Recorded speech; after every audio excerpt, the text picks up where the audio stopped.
गंजाम जिला Bhanjanagar rail line एवं medical college दाबी दक्षिण ओडिशा रेलपथ और सामूहिक भित्तिभूमि उन्नयन विकास मिलित क्रियानुष्ठान कमिटी पक्षर दाबी हासिल आंदोलन को ओह्लाई। आज को किछि दिन हेब कमिटीर कर्मकर्ता गंजाम एवं कंधमाल जिलार विभिन्न अंचल गस्त करी पथप्रांत सभा माध्यम लोकंकु सचेतन करने सह सरकार चाप सृष्टि करुछंती।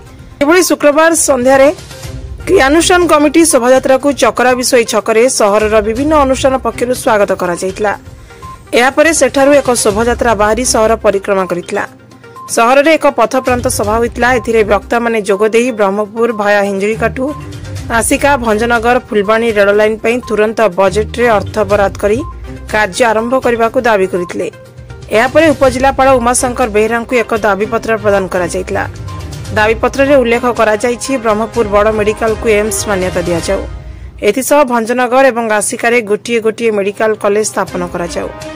शिक्षानुष्ठान गुड़िकर पुनरुद्धार सह कृषि शिल्प स्थापन दक्षिण ओडिशा विकास परिषद को एक स्वयं संपूर्ण भाव त्राणित करिपा ब्रह्मपुर निकट एक ग्रीनफिल्ड और कार्गो विमान बंदर स्थापन महानदी को रुसुकिलिया दे बाहुड़ा नदी सह संयोगीकरण दक्षिण ओडिशा रेल भित्तिभूमिर विकास दाबी होइछि।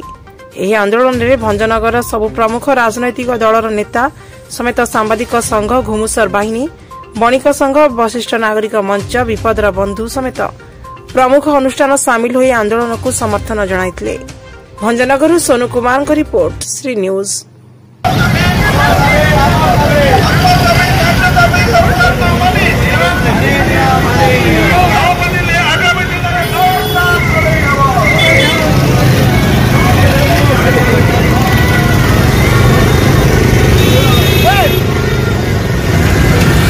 प्रधानमंत्री कहते प्रति जिले में गोटे मेडिकल कॉलेज हम तो आम नवोदय विद्यालय हम ए सब जिन जिला वाइज होची। मो पाखे गोटे पकेट अच्छी तो गोटे मिल मो पाखे गोटे जिला अच्छे गोटे मिल बौद्ध जिला को जी मिल एत बड़ गंजाम जिला गोटे गोटे नवोदय विद्यालय आम से जिते आमर घुमुसर जिला निश्चित भाव उचित से पूरा समर्थन कर।